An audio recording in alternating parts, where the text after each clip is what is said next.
Assalamualaikum warahmatullahi wabarakatuh. Alhamdulillahirabbil alamin wassalatu wassalamu ala asyrafil anbiya'i wal mursalin wa ala alihi wa sahbihi ajmain.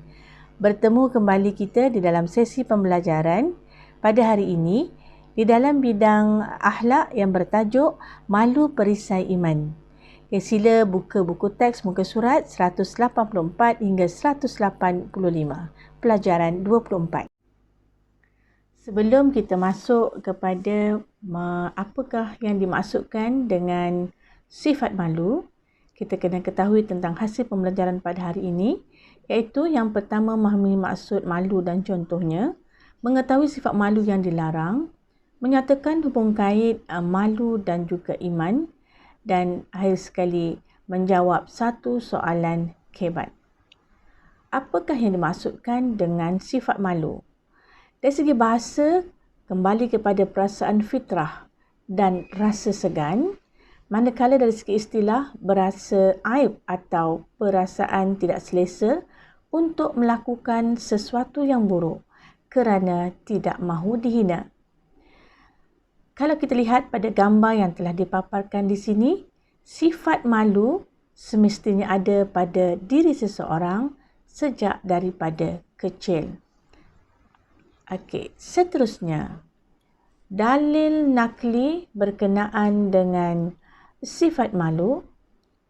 Faja'athu ihdahuma tamshi 'ala istihya'in qalat inna abi yad'uka liyajziyaka ajra ma syaqaita lana. Maksudnya,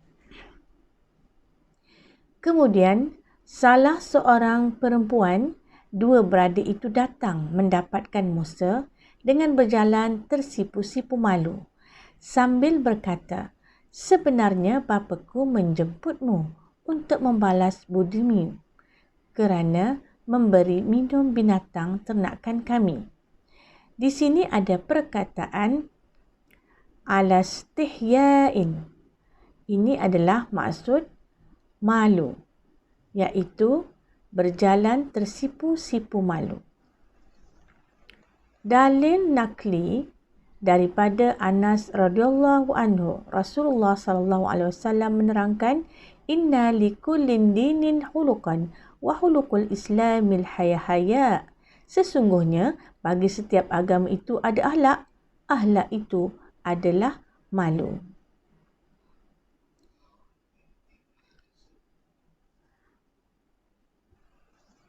Dalil nakli daripada Abu Mas'ud Al-Ansari Al-Badri radhiyallahu anhu, Rasulullah sallallahu alaihi wasallam bersabda, "Iza lam tastahi fasna ma syi'ta."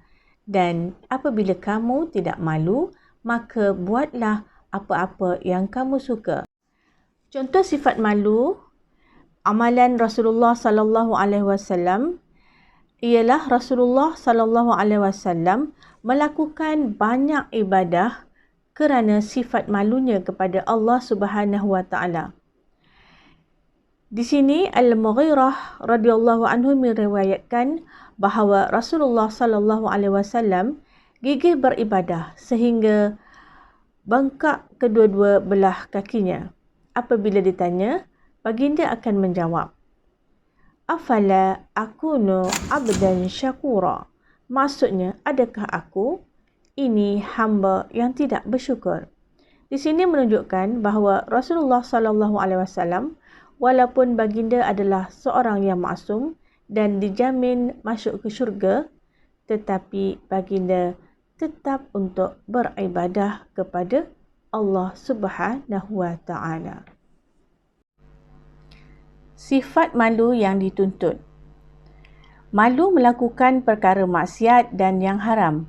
Sebagai contoh, berjudi, mengumpat dan mengutuk rakan. Malu melanggar perintah Allah seperti tidak menunaikan solat fardu, membuka aurat di halayak ramai dan tidak berpuasa di bulan Ramadan. Yang seterusnya, malu meninggalkan perkara sunat seperti tidak menunaikan solat sunat rawatib, tidak menderma kepada orang fakir dan membantu orang yang berada di dalam kesusahan. Yang seterusnya, Sifat malu yang dituntut ialah malu melakukan perkara makruh seperti makan dengan menggunakan tangan kiri, bercakap ketika berwuduk dan berbual-bual kosong ataupun bercakap perkara yang tidak berfaedah. Seterusnya kita lihat di sini sifat malu yang dilarang. Antaranya ialah malu belajar.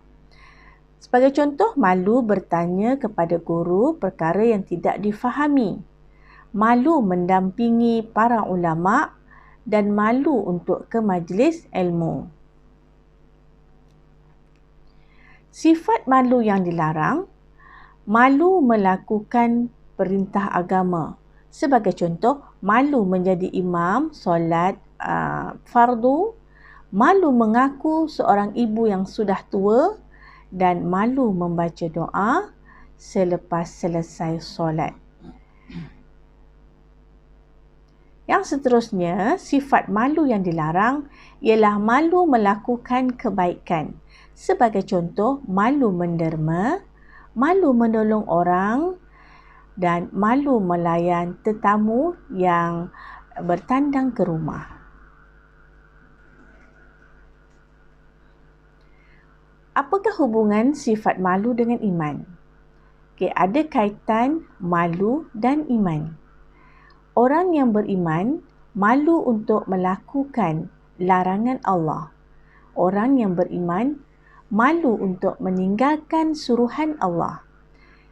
Malu itu merupakan sebahagian daripada iman. Tahap iman seseorang berkait rapat dengan sifat malu. Kerana malu menepati kehendak syarak. Apakah kepentingan sifat malu pada diri seseorang? Sifat malu akan menyerlahkan kecantikan akhlak seseorang. Dan sifat malu akan menyebabkan ramai orang yang akan berlumba-lumba untuk mentaati perintah Allah. Orang yang malu akan menjaga maruah dirinya. Malu melakukan maksiat kerana takut dan segan kepada Allah Subhanahu Wa Taala. Dan kepentingan sifat malu juga, orang yang pemalu sentiasa terhindar daripada melakukan maksiat dan juga dosa. Sekarang kita masuk kepada soalan kebat. Soalannya, sifat malu merupakan cerminan maruah diri seseorang. Berikan hujah anda untuk menyokong kebenaran pernyataan di atas. Di sini jawapan kebat perlu kepada 4 elemen yang perlu anak-anak titik beratkan, iaitu pada isi, huraian lengkap dan juga kesimpulan. Sebagai contoh, jawapan yang telah Ustazah bina ialah sifat malu boleh mengelakkan seseorang melanggar perintah Allah. Itu adalah isi. Kerana sifat malu sebahagian daripada iman. Itu adalah huraian. Kesannya, mereka takut kepada Allah yang sentiasa melihat perbuatan hamba-Nya. Itu adalah huraian lengkap.